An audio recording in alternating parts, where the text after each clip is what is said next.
The mahogany conference room fell silent as attorney Margaret Thompson cleared her throat. Around the polished table, the Harrison family sat in their finest funeral attire, vultures in Armani suits waiting to feast on Uncle Frank's fortune. "To my beloved nephew, William Harrison," she read from the weathered will, "I leave my most precious possession." Bill straightened in his chair, his heart pounding. After years of struggling with his software startup, maybe Uncle Frank had finally recognized his potential. Maybe this was his chance to prove himself to his dismissive family. Frank's Gas and Go station, located at 1247 Maple Street, including all buildings, equipment, and surrounding 3 acres. The room erupted in laughter. His brother Marcus nearly choked on his coffee. "That old dump? Frank must have been senile." His sister Patricia dabbed her eyes, but not from grief. "Oh, Bill, you've hit the jackpot. A whopping gas station in the worst part of town." Bill's face burned with humiliation. Through the conference room's floor-to-ceiling windows, he could see the gleaming city skyline where his cousins owned penthouses and his siblings ran successful law firms. And here he was, inheriting a rundown gas station that probably hadn't turned a profit since the Clinton administration. "There's more," Attorney Thompson continued, raising her voice above the snickering. "The will specifies that the property cannot be sold for 1 full year. William must operate the business personally during this period." The laughter doubled. "Operating a gas station? Bill can barely operate a can opener," Marcus wheezed. But something in the attorney's expression caught Bill's attention. She was studying him intently, as if weighing whether to say something more. Her fingers drummed against a sealed envelope marked, "Private, for William's eyes only." "I believe that concludes the reading," she said carefully, sliding the envelope toward Bill. "Mr. Harrison, perhaps we could discuss the property details privately." As his family filed out, still chuckling about poor Bill and his gas station, Patricia paused at the door. "Don't worry, little brother. When you fail, and you will, maybe someone will buy it for the land, though I doubt it's worth much." Alone with the attorney, Bill stared at the envelope. Uncle Frank had always been the family oddball, the one who believed in him when others didn't. There had to be more to this inheritance than met the eye. "Your uncle was very specific about this property, Mr. Harrison," Margaret said quietly. "He mentioned that its true value would only be discovered by someone who truly cared about people, not profit." Bill's fingers trembled as he opened the envelope. Inside was a handwritten note. "Billy, what you seek is not in the station itself, but in the heart of someone pure. Trust the child who knows my secret. She comes every Thursday at 3 p.m. Uncle Frank." A child? What child? And what secret could she possibly know about a failing gas station? Thunder rumbled outside the conference room windows, and rain began pelting the glass. Somehow, Bill felt like his life was about to change forever, but whether for better or worse, he couldn't tell. Bill's midnight blue BMW looked like an alien spacecraft as he pulled into Frank's Gas and Go for the first time. The morning sun revealed every crack in the faded concrete, every rust stain bleeding down the ancient pumps like tears. A hand-painted sign hung crooked on rusty chains. "Cold drinks, hot coffee, warm hearts." Someone had added below it in smaller letters, "Credit cards welcome, when machine works." "Warm hearts," Bill muttered, stepping over a pothole that could swallow a golf cart. "More like warm garbage dump." The station consisted of a small convenience store with windows so grimy they filtered the sunlight into a sickly yellow glow, attached to 2 service bays that hadn't seen a working car lift since the Reagan administration. Weeds pushed through every crack in the pavement, with the determination of small green soldiers reclaiming enemy territory. A rusted Coca-Cola machine sat like a monument to better times. Its red paint faded to the color of dried blood. But as Bill fumbled with the heavy brass keys Uncle Frank's attorney had given him, an elderly black man approached from across the street. He moved with the careful dignity of someone who'd earned his authority through decades of quiet leadership. "You must be Frank's nephew," the man said, extending a weathered hand that felt like warm leather. "I'm Earl Washington. Lived here 43 years across the street in the blue house with the white roses. Your uncle was a saint, son. A real saint walking among us regular folks. Bill blinked, looking around at the obvious decay. A saint? This place is falling apart at the seams. Earl's eyes crinkled with the kind of warmth that comes from understanding life's deeper mathematics. Frank never charged Mrs. Rodriguez when her husband was laid off from the factory. Gave free gas to Jenny Miller when she was driving back and forth to Children's Hospital with her sick baby. 3 months straight. Never asked for a penny. Let homeless folks use the bathroom and grab a cup of coffee without asking questions or making them feel small about it. More neighbors began emerging from the modest houses lining Maple Street like flowers opening to morning sunshine. Maria Rodriguez, a tired-looking woman in her 50s with paint-stained fingers and hopeful eyes, hurried over with the urgency of someone who'd been waiting for this moment. "Senor Bill, your uncle, he was family to us, more than family. When my daughter Sophia needed school supplies for her senior year, he always found a way to help. When my car broke down, he fixed it for free and told me to pay him back when I got my next commission from painting houses." A young mother with 2 small children clinging to her legs introduced herself as Janet Pierce. "Frank used to watch my kids while I ran to the bank or grocery store. Never asked for payment, just said children needed safe places to be children." Bill felt a strange tightness in his chest, like his heart was trying to expand beyond the confines of his ribcage. His family saw Uncle Frank as the failure, the disappointment who never accumulated wealth or status or any of the markers they considered important. But these people spoke of him like he'd been some kind of community hero, a gentle giant who measured success in smiles and second chances. "Thing is," Earl said quietly, his voice carrying the weight of unspoken community consensus, "we were all hoping someone would keep this place running. It's not about the gas, you understand. It's about having somewhere to belong when the rest of the world tells you you don't matter." As the neighbors shared their stories, Bill noticed something else that made his skin prickle with unexplained awareness. Every person who approached looked toward the back corner of the property with a strange expression, not quite sadness, not quite hope, but something suspended between the two like a held breath. "What's back there?" Bill asked, following their collective gaze to where a massive oak tree dominated the landscape. The neighbors exchanged glances heavy with shared knowledge and careful consideration. Finally, Maria spoke up, her voice soft with the tenderness reserved for discussing wounded children. "That's where little Lucy likes to sit. She talks to your uncle even though—" She trailed off, pressing her lips together. "Even though what?"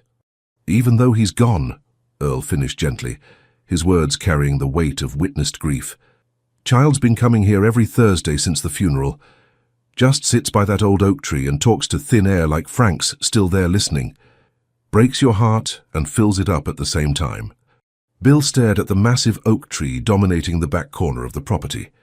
Its ancient branches stretched over what looked like a small clearing where someone had placed a handmade wooden bench painted cheerful yellow.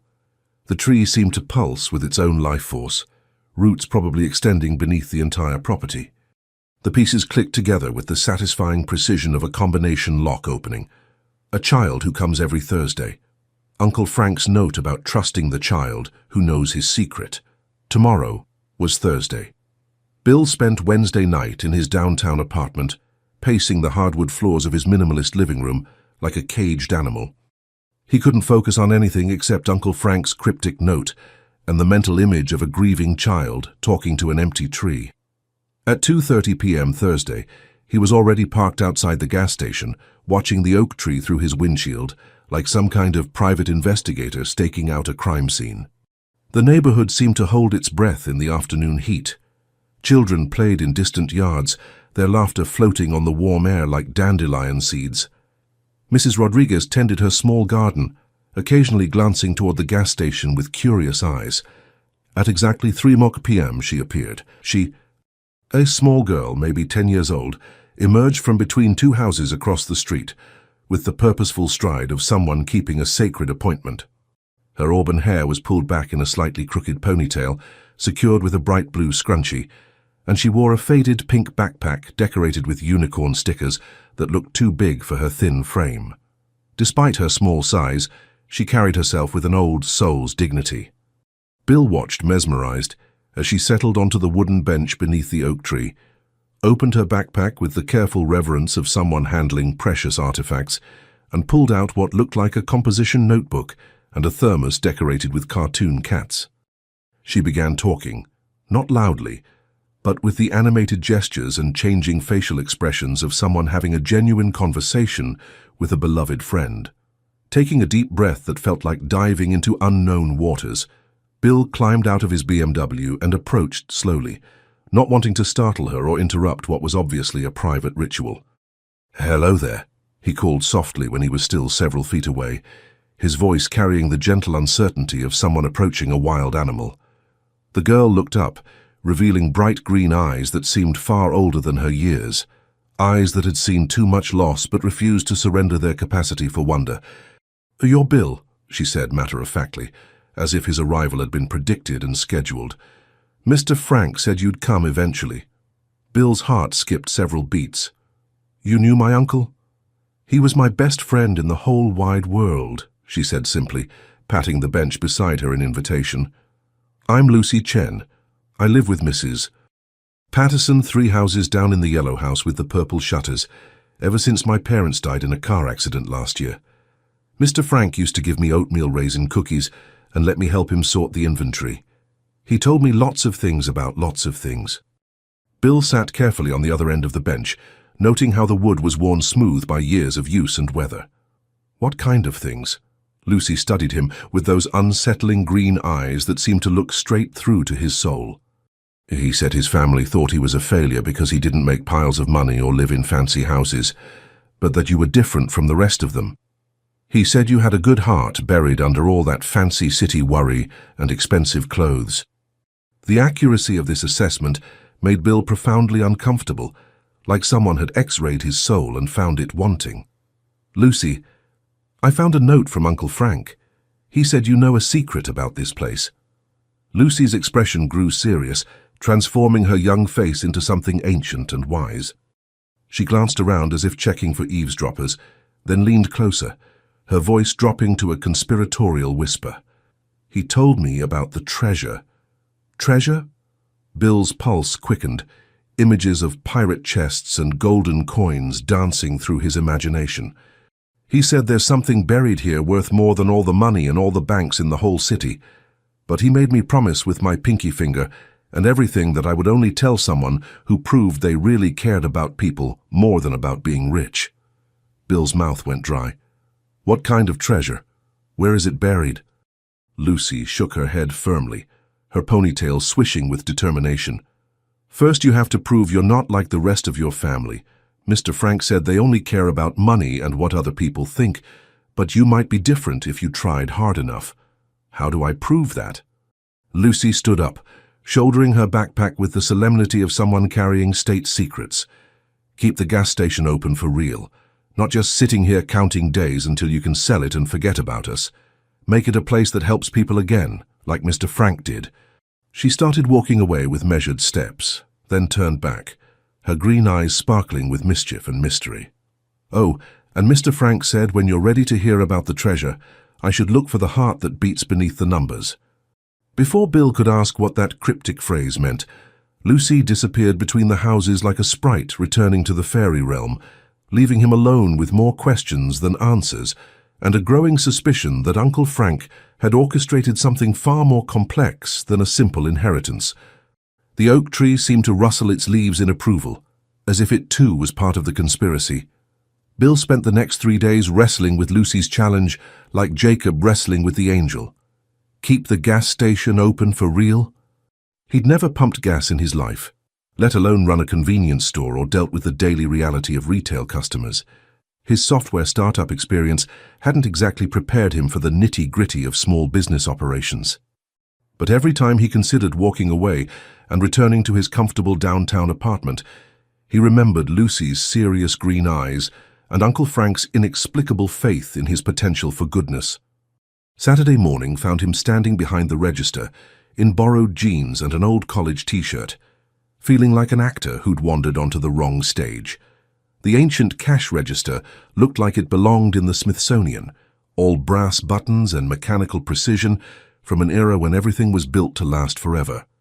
His first customer approached, Earl Washington carrying a folded newspaper and wearing a cautious smile that suggested he was prepared to be disappointed but hopeful to be surprised. "Morning, son. Heard through the neighborhood grapevine that you're giving this a real try instead of just waiting out the year." "Trying being the operative word," Bill admitted, fumbling with the register's mysterious sequence of buttons and levers. "How do you work this contraption? It looks like something Captain Nemo would use to pilot the Nautilus." Earl chuckled, a rich sound like coffee percolating on a cold morning, and walked behind the counter with the easy familiarity of family. "Frank taught me when the register got stuck during the blizzard of '98. You press here first, then here, and then pray to whatever deity handles temperamental machinery that it doesn't eat your money and spit out bottle caps." As Earl patiently demonstrated the register's quirks, more neighbors trickled in with the steady rhythm of a gentle stream.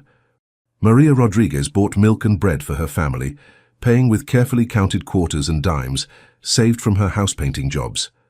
A teenage boy named Marcus, thankfully not his arrogant brother, picked up energy drinks and chips, mentioning shyly that he was saving every penny for community college tuition. By noon, Bill realized something remarkable was happening. Every customer knew exactly where everything was located, treated the place like their personal community center, and several had voluntarily helped him figure out Uncle Frank's quirky organizational system. The coffee filters were stored next to the motor oil, the Band-Aids lived with the candy bars, and the ice cream freezer apparently had a temperamental lock that required a specific sequence of jiggles and soft cursing. "Your uncle never worried much about profit margins or efficiency experts," explained Mrs. Patterson, Lucy's guardian, as she bought cleaning supplies and a bag of the expensive dog food for her ancient golden retriever. "He cared more about keeping prices fair and making sure everyone felt welcome, even on their worst days." That afternoon, Bill found himself actually enjoying the work in a way that surprised him completely. There was something deeply satisfying about helping people find what they needed, learning their names and their stories, becoming part of the intricate web of relationships that made a neighborhood feel like home. When Lucy appeared Thursday at 3 p.m., she seemed genuinely surprised to find him actually working behind the counter, instead of just waiting for her arrival like some kind of treasure-hunting tourist. "Mrs. Rodriguez said you helped her carry groceries to her car yesterday," Lucy said without preamble, settling her backpack carefully beside the register. Her arthritis was bothering her. The bags were heavy. "And Tommy Washington said you let him pump gas, even though he's only 14 and doesn't have a driver's license yet. Kid wanted to learn how things work. His dad was supervising and everybody's got to start somewhere." Lucy nodded approvingly, checking items off some invisible list in her mind. "Mr. Frank said you'd figure out that taking care of people feels better than making money." Bill wiped his hands on the apron he'd somehow started wearing without conscious decision. "So have I proven myself? Will you tell me about this mysterious treasure?" Lucy tilted her head like a curious bird, considering his question with the seriousness of a judge weighing evidence. "Getting closer. But first you need to understand what Mr. Frank meant about the heart that beats beneath the numbers. I've been thinking about that phrase for days. It sounds like some kind of riddle or code." "Not a riddle," Lucy said, pulling her journal from her backpack with ceremonial care. "A map, Mr. Frank drew pictures for me because I'm not good with reading big words yet, but I'm excellent at remembering important things." She opened to a page covered with what initially looked like childish drawings. Stick figures holding hands, trees with detailed branches, geometric shapes arranged in careful patterns. But in the center was something that made Bill's breath catch in his throat. A detailed sketch of the gas station property, with X's marked in specific locations, and arrows indicating relationships between different areas. "Where did you get this?" "Mr. Frank and I drew it together the week before he went to the hospital for the last time. He said when the right person came, someone who understood that treasure isn't always gold and silver, I should help them find what's hidden beneath the place where hearts and numbers meet." Bill studied the drawing more carefully, his excitement building like a crescendo. The X's weren't random childhood scribbles. They formed a deliberate pattern around the property, with the largest X positioned directly beneath the oak tree where they'd been meeting. "Lucy," he said slowly, his voice tight with anticipation, "I think your uncle buried something much more valuable than money. Bill couldn't sleep Thursday night, his mind spinning like a hamster wheel powered by caffeine and anticipation. He kept staring at Lucy's journal drawing, trying to decipher what Uncle Frank meant by the heart that beats beneath the numbers. Every time he closed his eyes, he saw those carefully placed X's marked around the property, like a treasure map from a children's adventure story, except this felt deadly serious. Friday morning found him at the station before dawn, walking the perimeter with Lucy's drawing clutched in his hand like a sacred text. The first X seemed to correspond with a spot near the old service bays, where decades of oil stains had created abstract art on the concrete.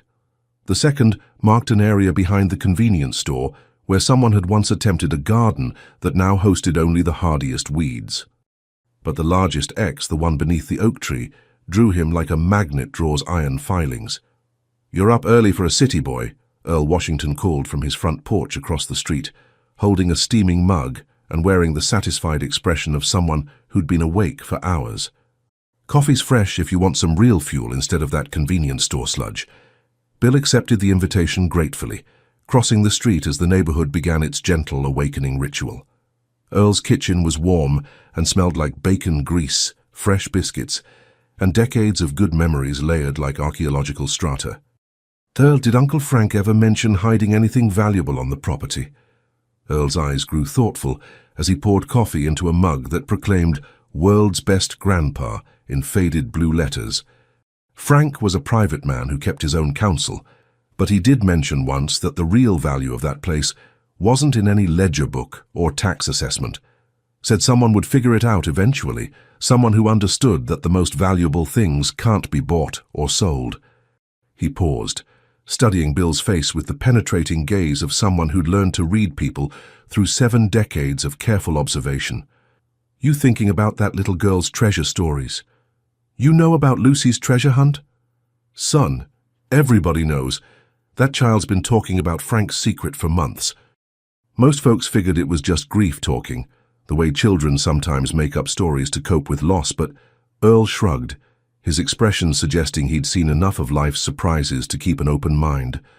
Frank always was one for mysteries and unexpected revelations. When Bill returned to the station, he found Lucy already waiting by the oak tree, holding a small gardening spade and wearing the determined expression of someone prepared for serious excavation work. "I borrowed this from Mrs. Patterson's garden shed," she announced, hefting the tool with both hands. "She said if we're going to dig for treasure, we might as well do it right with proper equipment. Lucy, we can't just start digging holes all over the property. What if there's nothing there? What if we're just chasing children's fantasies?" Lucy fixed him with that steady, green-eyed stare that seemed to look straight through his doubts to something more fundamental. "Mr. Frank said doubt is what stops people from finding treasure. He said you have to believe before you can see, and you have to trust before you can discover." Something in her absolute certainty made Bill's resistance crumble like sugar in rain. "Okay, but we start small and careful. Just the area right around the tree where your drawing shows the biggest X." They began digging near the bench, working carefully around the oak's massive roots that spread through the soil like the fingers of a buried giant.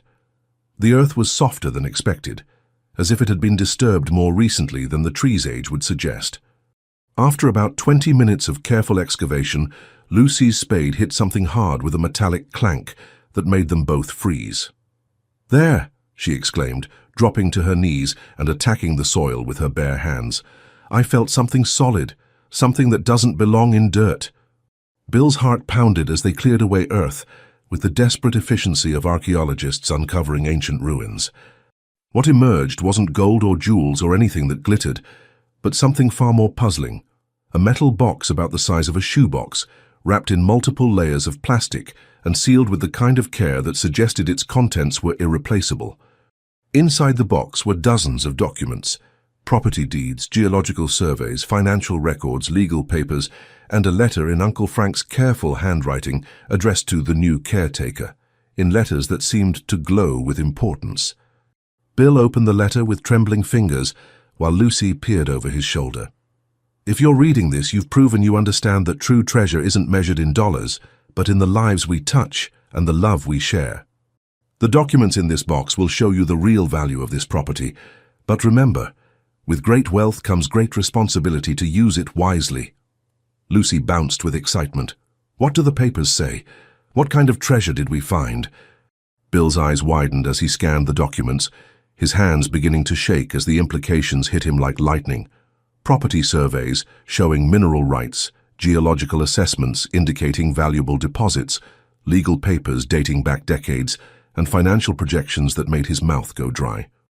"Lucy," he whispered, his voice barely audible, "I think we just found something worth hundreds of millions of dollars." But before he could explain the magnitude of their discovery, the sound of expensive car engines filled the air like approaching thunder. 3 black sedans with tinted windows pulled into the station parking lot, and men in dark suits began climbing out with the ominous efficiency of people accustomed to getting exactly what they wanted. Bill quickly shoved the documents back into the metal box as the men in suits approached, with the coordinated precision of a military operation. Their leader, a thin man with silver hair and cold blue eyes that reminded Bill of winter ice, walked with the predatory confidence of someone accustomed to acquiring whatever he desired through a combination of money and barely concealed threats.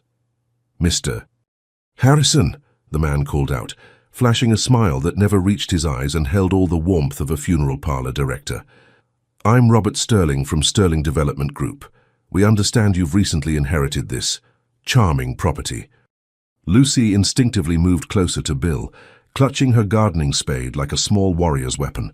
"Who are they?" she whispered, her young voice carrying the primal fear that children feel when predators enter their safe spaces.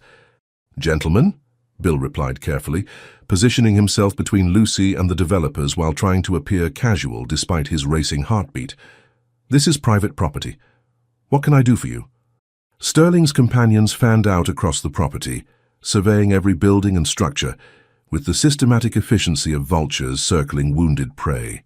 One pulled out a tablet and began taking photographs of every angle, documenting everything with professional thoroughness. Another walked the perimeter, occasionally stopping to examine specific areas with the focused attention of someone following a detailed plan. "We're prepared to make you an exceptionally generous offer for this land," Sterling continued, pulling a thick contract from his expensive briefcase and spreading it on the hood of his Mercedes like a legal altar. $5 million cash, closing within 30 days. That's well above market value for a failing gas station in a declining neighborhood.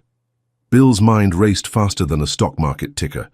$5 million was more money than he'd ever dreamed of possessing, enough to solve every financial problem he'd ever had and buy security for the rest of his life. But Uncle Frank's will specifically stated the property couldn't be sold for 1 year, and more importantly, the documents in the box suggested the land was worth exponentially more than Sterling was offering. "I appreciate the offer, but the property isn't for sale." Sterling's smile faltered slightly, like a mask slipping to reveal something much less pleasant underneath. "Mr. Harrison, let's be realistic about the situation you're facing. This neighborhood is changing rapidly. Soon, this quaint little gas station will be surrounded by luxury condominiums and upscale shopping centers. You can either be part of that inevitable progress, or you can be swept away by it like debris in a flood." "Sounds like a threat to me." Earl Washington's voice cut through the tension like a knife through silk. Bill turned to see Earl and several other neighbors had emerged from their houses, watching the confrontation with barely concealed hostility. Mrs. Rodriguez stood on her porch with her arms crossed, while Janet Pierce held her children protectively close. "Not a threat," Sterling replied smoothly, his voice carrying the oily charm of a snake oil salesman. "Simply economic reality. Mr. Harrison, surely an educated man like yourself understands that maintaining this antiquated business is a losing proposition in today's market. Take our generous offer now while it's still available." Lucy tugged on Bill's sleeve with urgent insistence.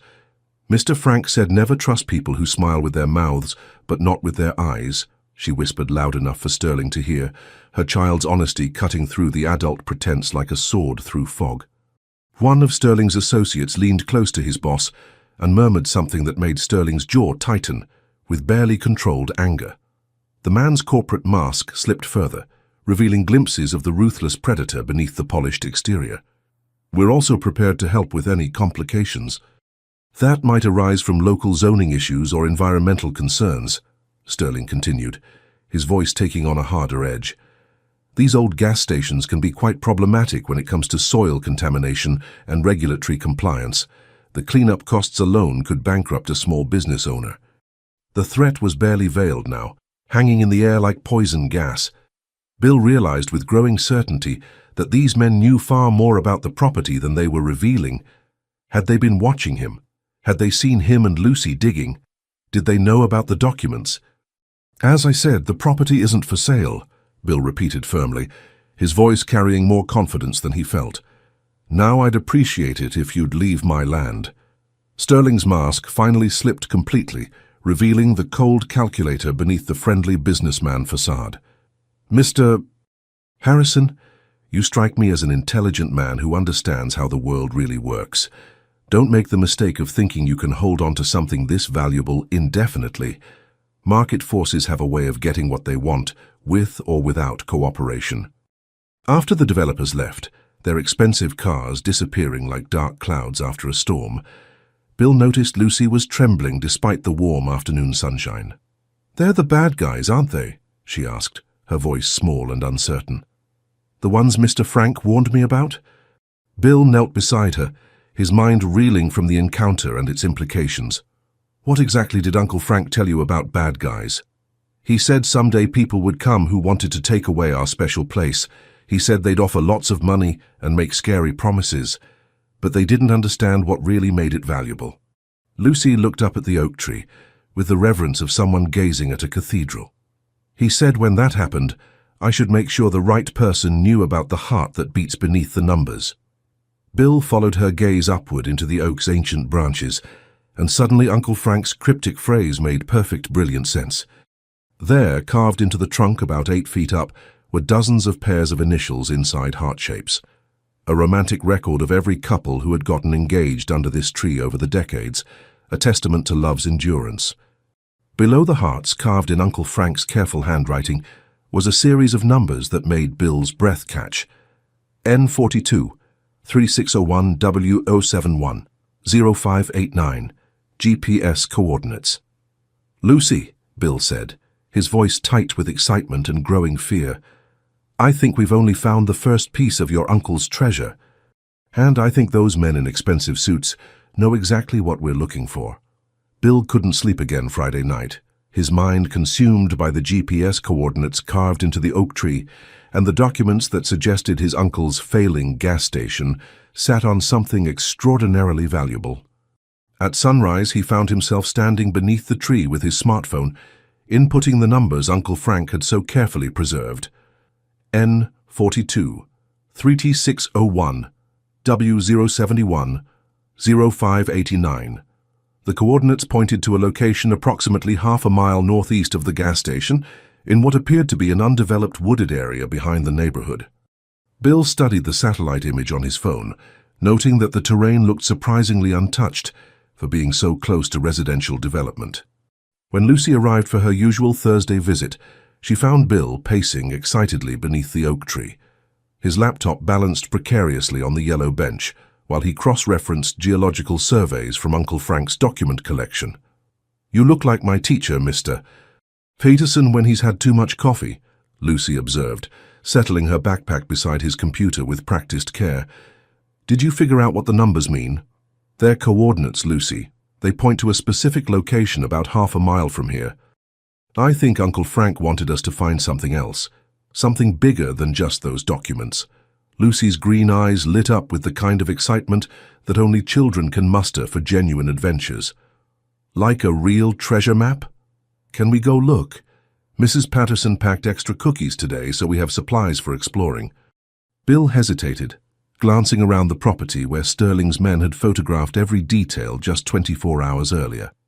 "I'm not sure it's safe. Those developers seem to know more about this place than they're letting on." "Mr. Frank always said the best treasures are hidden where scared people won't look," Lucy replied, with the confident wisdom of someone quoting a beloved mentor. "Besides, we can't let the bad guys win just because they have scary suits and mean faces." Against his better judgment, Bill found himself agreeing. They locked up the gas station, a process that involved 3 different keys and checking that the ancient security system Uncle Frank had installed was properly armed, and set off through the neighborhood toward the coordinates. The walk took them through increasingly rural terrain, past the last row of modest houses, and into a stretch of mixed forest that felt impossibly wild for being so close to suburban development. Ancient oaks and maples formed a canopy overhead, filtering the afternoon sunlight into dappled patterns that danced across the forest floor. "This is beautiful," Lucy whispered, her voice carrying the reverence children reserve for truly magical places. "It feels like where fairies would live." Following his phone's GPS, Bill led them deeper into the woods until they reached a small clearing, dominated by what appeared to be an old stone foundation, the remnants of some long-forgotten structure that nature was slowly reclaiming. Moss covered the weathered stones, and wildflowers had colonized the cracks between them. "This is it," Bill announced, checking his coordinates one final time. "Whatever Uncle Frank wanted us to find should be right here." Lucy immediately began exploring the foundation with the systematic thoroughness of a professional archaeologist, running her small hands along the stones and peering into every crevice. "Look at this," she called from the far corner. "There's something carved in this rock." Bill hurried over to find letters chiseled into the stone, weathered but still legible. "F.H. 1987, where dreams take root, fortunes grow." "F.H. Frank Harrison," Bill breathed. "He's been planning this for decades." They spent the next hour carefully examining every inch of the foundation, but found no obvious hiding places or buried containers. As the afternoon shadows grew longer, Bill began to wonder if they'd misunderstood Uncle Frank's intentions. Then, Lucy made a discovery that changed everything. "Bill, come look at this," she called from behind a particularly large oak tree adjacent to the foundation. "There's a metal box attached to the trunk. Hidden in a hollow of the ancient oak, about 7 feet up and completely invisible, unless you knew exactly where to look, was a weatherproof container secured with heavy-duty straps." Bill boosted Lucy up to retrieve it, his hands shaking with anticipation. Inside were more documents, but these made the first discovery look like pocket change, mineral rights extending across hundreds of acres, geological surveys indicating massive deposits of rare earth elements essential for modern electronics, environmental impact studies, and most stunning of all, correspondence with major mining companies dating back 15 years, correspondence that revealed Uncle Frank had been sitting on one of the largest undeveloped rare earth deposits on the East Coast. "Lucy," Bill whispered, his voice barely audible above the sound of wind through leaves, "your uncle wasn't just a gas station owner. He was one of the wealthiest men in the state, and he kept it secret his entire life." But their celebration was cut short by the sound of vehicles approaching through the forest, multiple engines, driving fast and without regard for the terrain. Through the trees, Bill caught glimpses of black SUVs forcing their way along what must have been an old logging road. "They followed us," Lucy said, her voice tight with fear. "The bad guys found us." Bill grabbed the documents and Lucy's hand. "We have to get back to the station now." They made it back to the gas station just ahead of Sterling's convoy, arriving breathless and covered in bramble scratches from their hurried escape through the woods. Bill's mind raced as he tried to process the magnitude of what they'd discovered, while simultaneously figuring out how to protect Lucy and themselves from increasingly aggressive corporate interests. "Stay close to me," he told Lucy, as they saw the black SUVs pull into the station parking lot. "And if things get scary, run to Earl's house and call the police." This time, Sterling emerged from his vehicle with reinforcements, 2 men who looked more like private security than business associates, and a severe-looking woman in an expensive suit who carried herself with the authority of someone accustomed to making problems disappear. "Mr.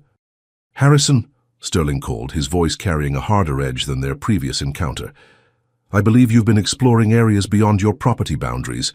That's concerning behavior for someone in your precarious position."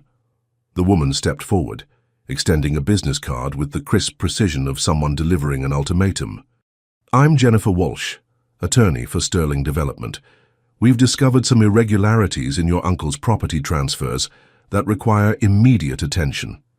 Bill accepted the card with trembling fingers, noting the letterhead of one of the city's most prestigious law firms.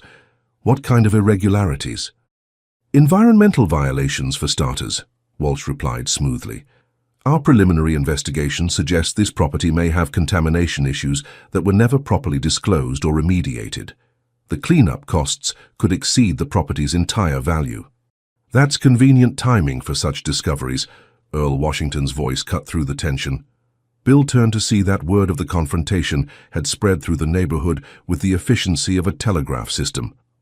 Rodriguez, Janet Pierce, and several other residents had gathered across the street, watching the proceedings with protective intensity.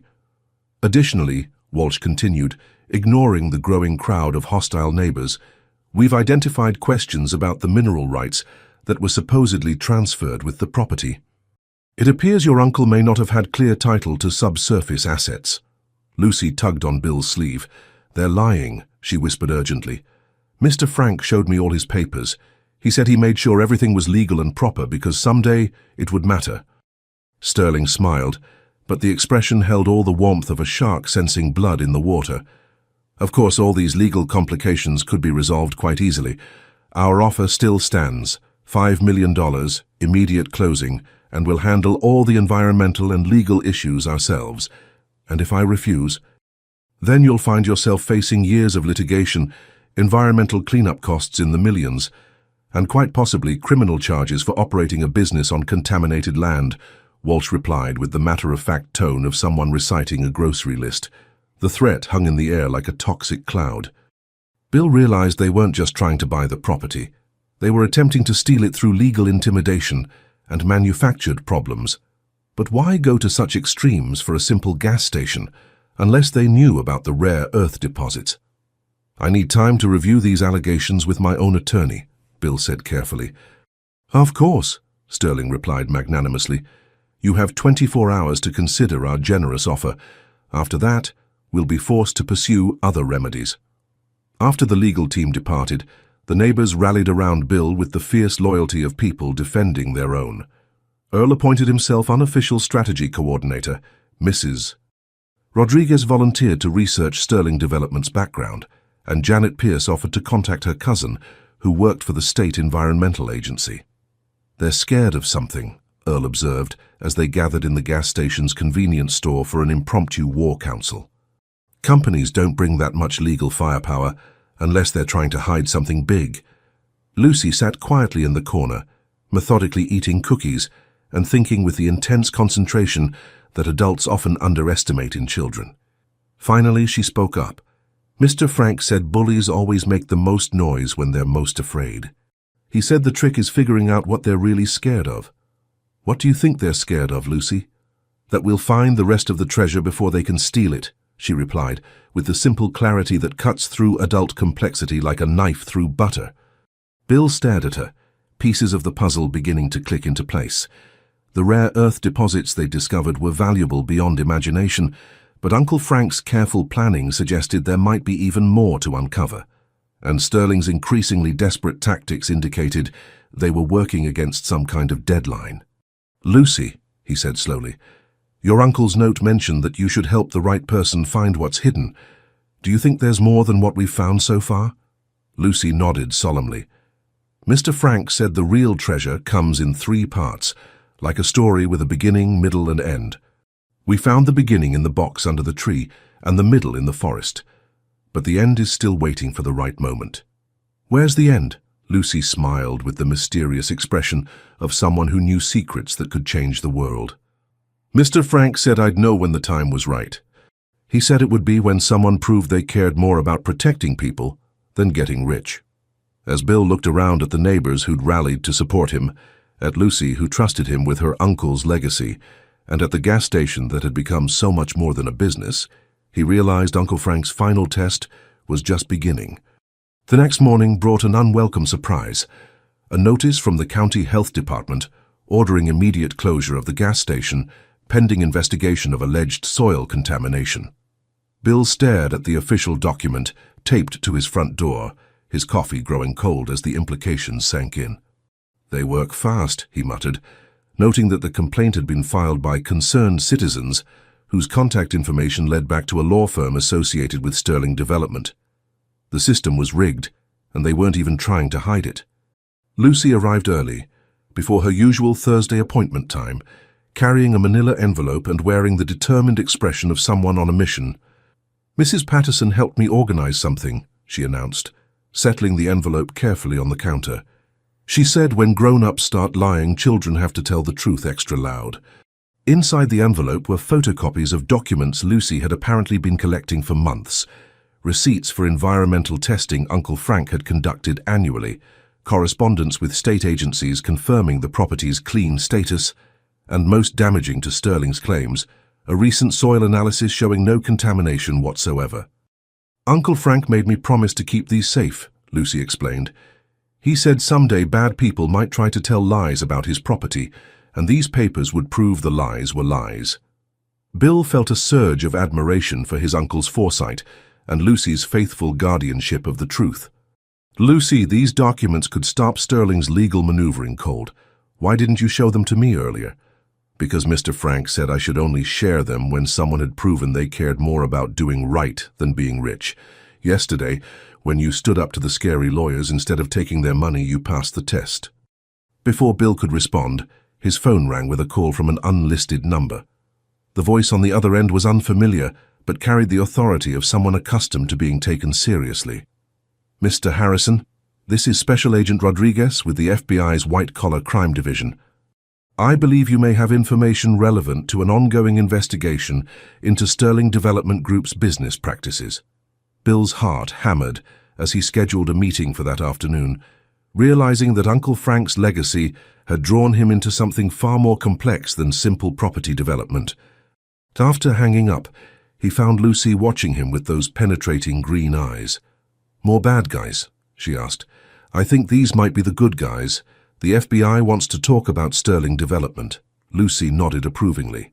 "Mr. Frank said eventually the truth would need help from people with badges and important jobs.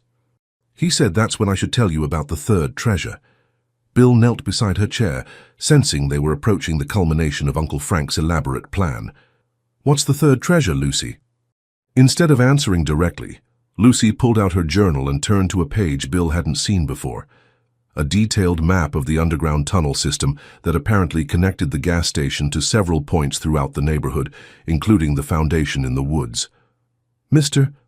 Frank's great-grandfather built these tunnels during Prohibition," Lucy explained, with the matter-of-fact tone of someone reciting family history. "They used them to hide things from bad people who wanted to steal what didn't belong to them." The implications hit Bill like lightning. Uncle Frank hadn't just inherited a gas station and some mineral rights.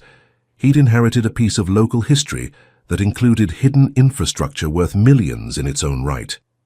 "The tunnels go everywhere," Lucy continued, tracing routes with her finger. "Under Mrs. Rodriguez's house, under the school, under the old cemetery. Mr. Frank said someday they might be the only thing that saved the neighborhood from people who wanted to tear everything down." Special Agent Rodriguez arrived that afternoon with a team of federal investigators who transformed the gas station into a temporary command center.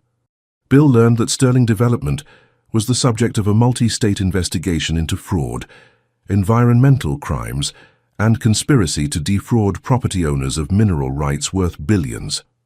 "Your uncle contacted us 6 months before his death," Agent Rodriguez explained, spreading classified documents across the convenience store counter.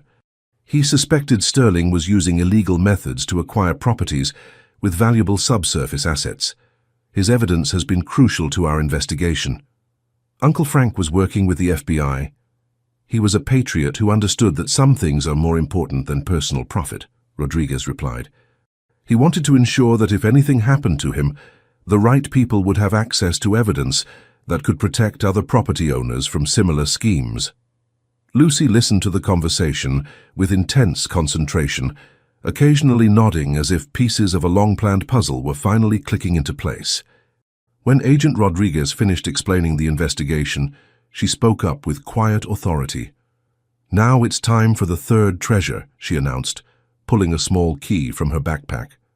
"Mr. Frank said, when the FBI people came, I should open the special safe." She led them to what Bill had assumed was just a storage closet in the back of the convenience store. But when Lucy used her key on a hidden lock, the closet's back wall swung open, to reveal a sophisticated safe containing what appeared to be decades of carefully documented evidence against not just Sterling Development, but an entire network of companies using similar tactics across multiple states. "Your uncle spent 15 years building this case," Agent Rodriguez said, his voice filled with professional admiration. "This evidence will put a lot of bad people in prison and return stolen property to hundreds of families." As Bill watched federal agents catalog Uncle Frank's meticulous documentation, he realized his inheritance was far more than money or land. He'd inherited a responsibility to his community, a chance to be part of something larger than himself, and most importantly, the opportunity to honor a good man's legacy by protecting people who couldn't protect themselves. "What happens now?" he asked Agent Rodriguez. "Now we finish what your uncle started.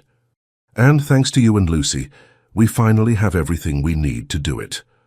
The FBI raid on Sterling Development's offices made front-page news across the state, but Bill barely had time to process the media coverage. Agent Rodriguez had asked him to remain at the gas station, while federal investigators used Uncle Frank's tunnel system to gather evidence from multiple locations simultaneously. "This is like something from a spy movie," Lucy whispered as they watched agents emerge from the hidden entrance behind the convenience store, carrying boxes of evidence collected from Sterling's secret operations throughout the city. What Bill learned over the next 48 hours fundamentally changed his understanding of everything that had happened. Sterling Development wasn't just a predatory real estate company, they were the front operation for an international conspiracy to control rare earth mineral deposits critical to national security. "Your uncle stumbled onto this by accident," Agent Rodriguez explained during a briefing that felt surreal. "When he had his property surveyed 15 years ago, the geological reports attracted attention from people who track these resources for foreign governments. Sterling was created specifically to acquire his land. 15 years? They've been after Uncle Frank's property for 15 years. They tried everything: legal harassment, financial pressure, even arranging for the city to condemn surrounding properties to force him out. Your uncle was either the luckiest or smartest man I've ever encountered, because he managed to stay one step ahead of them while building an airtight legal case." Lucy tugged on Bill's sleeve. "Tell him about the letters," she prompted. "What letters?" Lucy disappeared into the back room and returned with another manila envelope.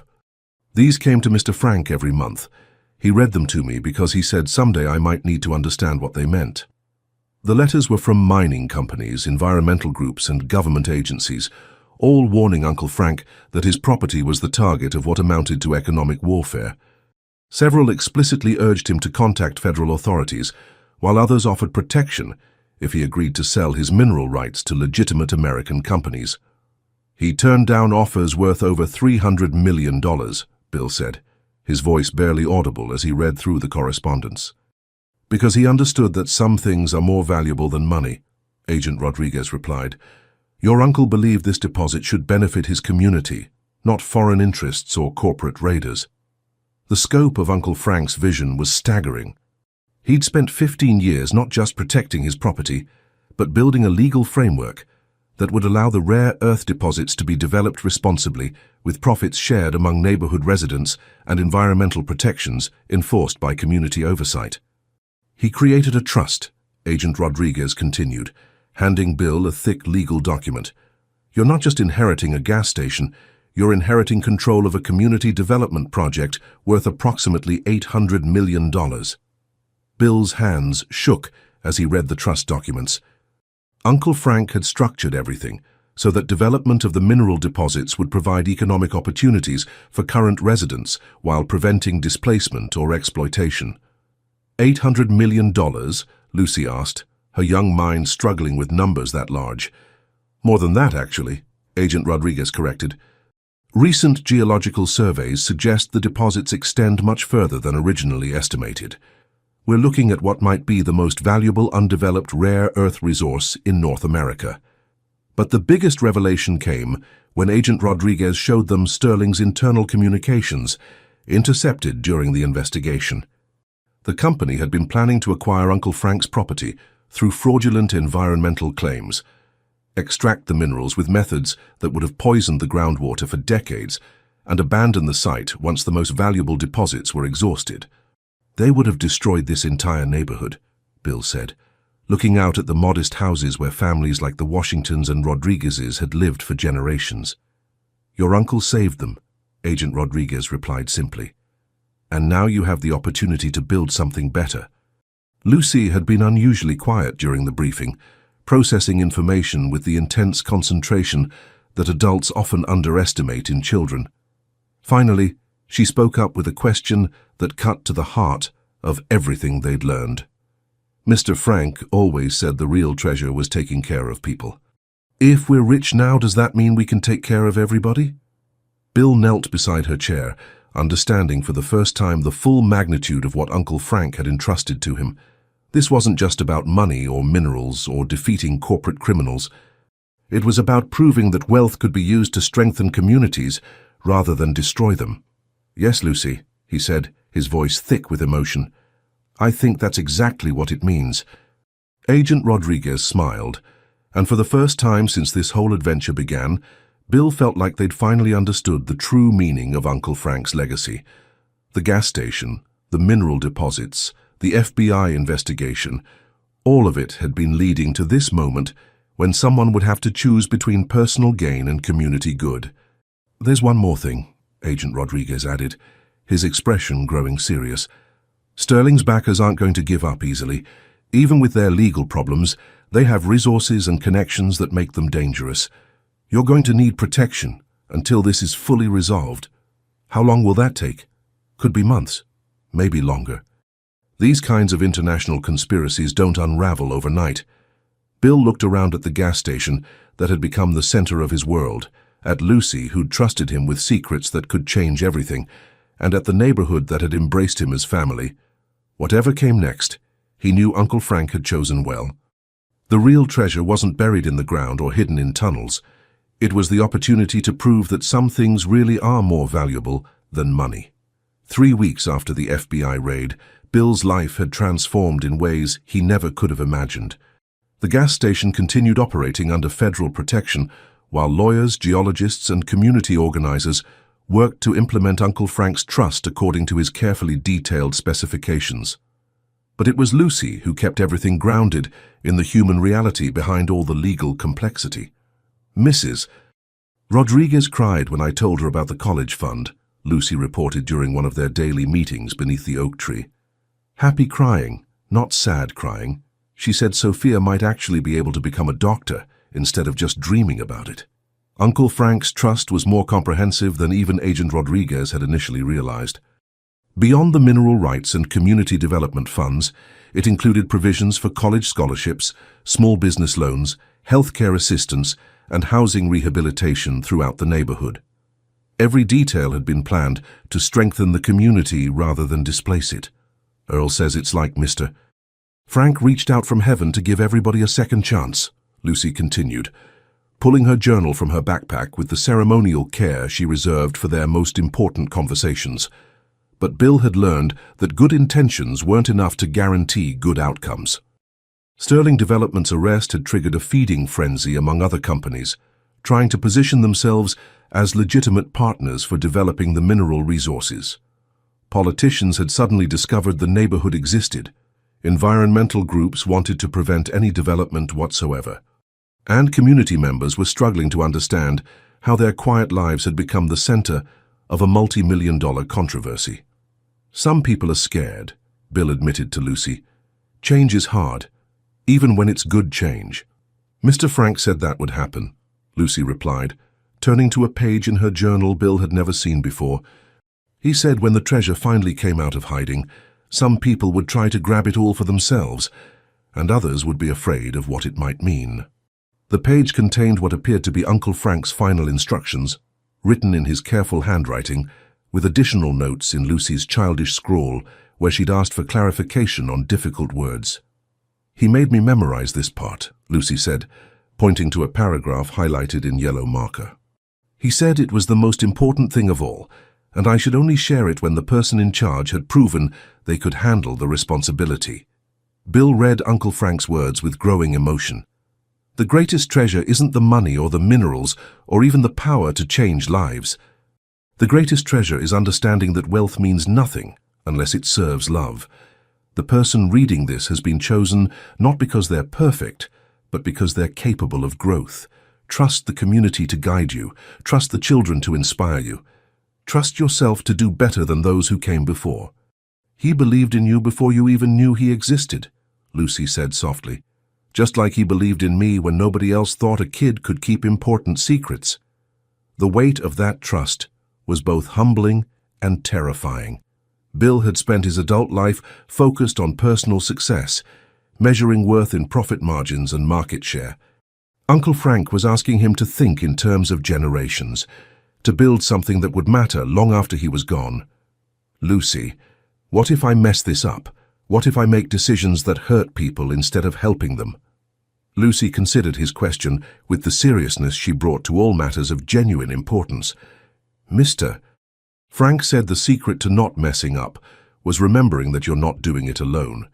He said the treasure belongs to everybody, and everybody gets to help decide how to use it. Over the following days, Bill threw himself into community meetings with the passionate intensity of someone who discovered his life's purpose.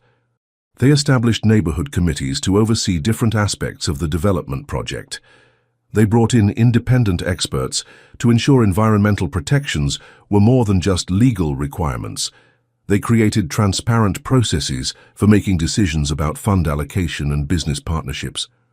Most importantly, they made sure every resident understood exactly what was happening and had multiple opportunities to shape the outcomes.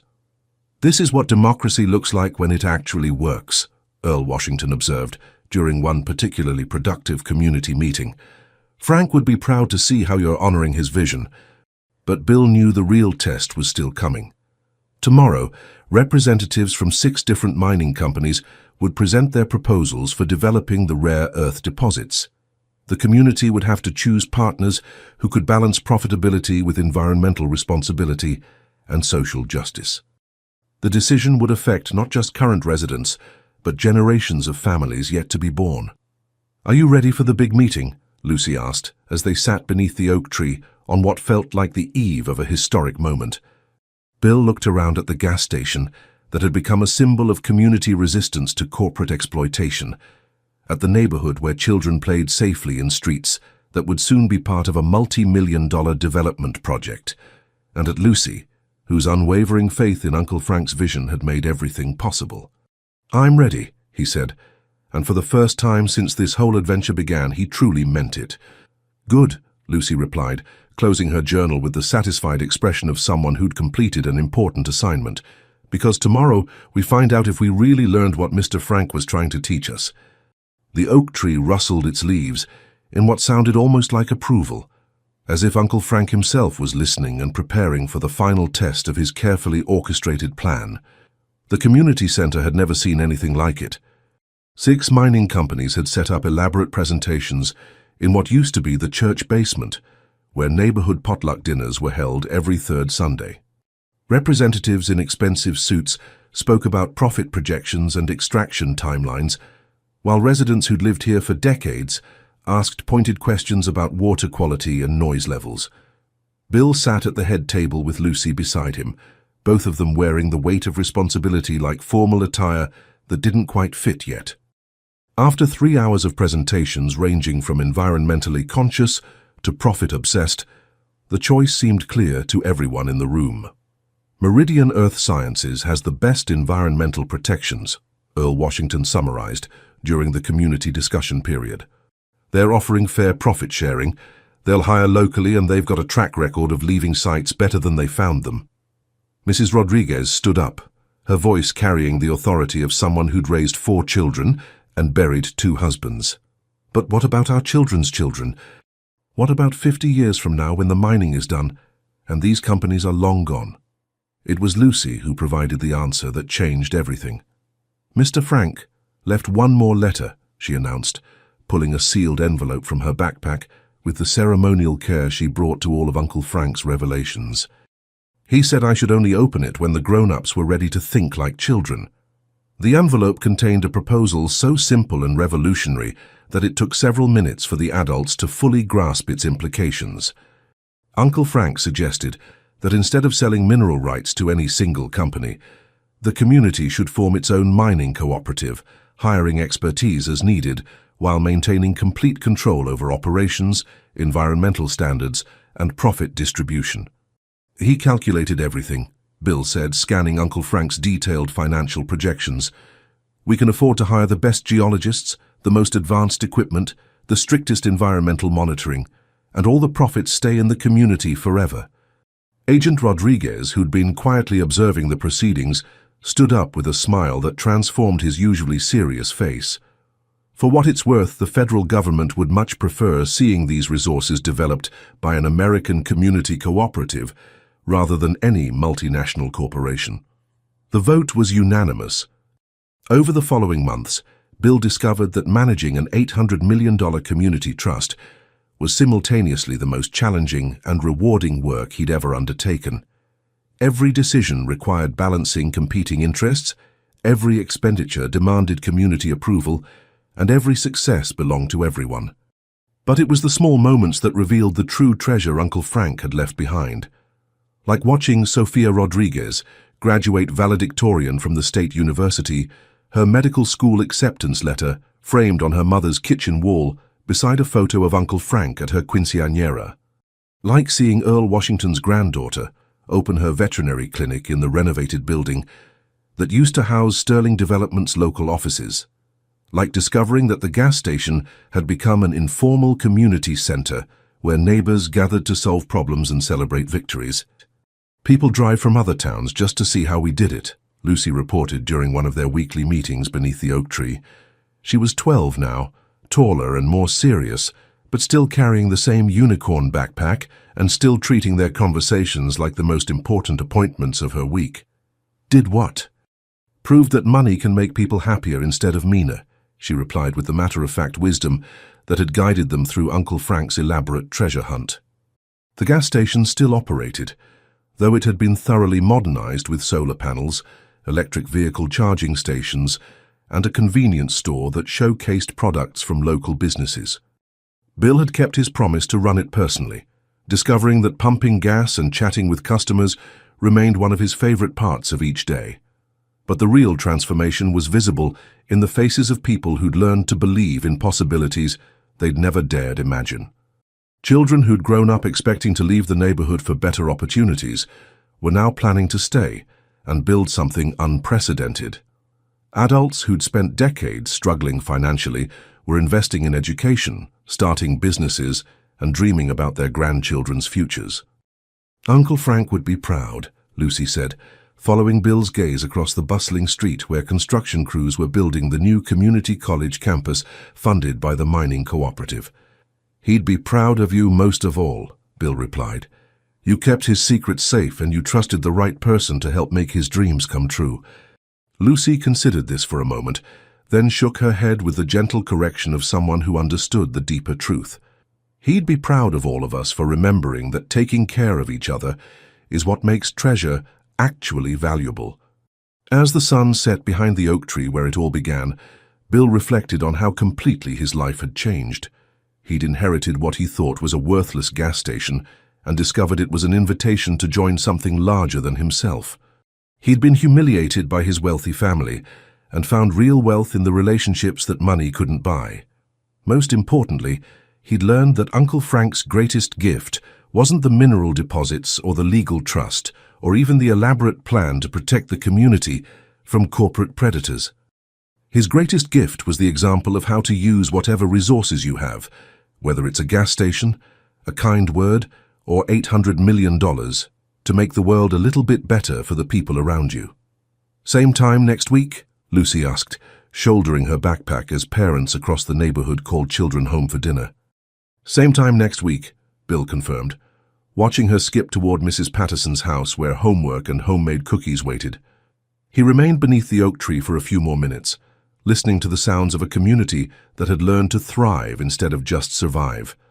Tomorrow would bring new challenges, new decisions, and new opportunities to prove that Uncle Frank's faith in human goodness hadn't been misplaced. But tonight, Bill simply sat in grateful amazement at the treasure he'd been privileged to discover. The knowledge that wealth means nothing unless it serves love, and love means everything when it's shared with people brave enough to dream together.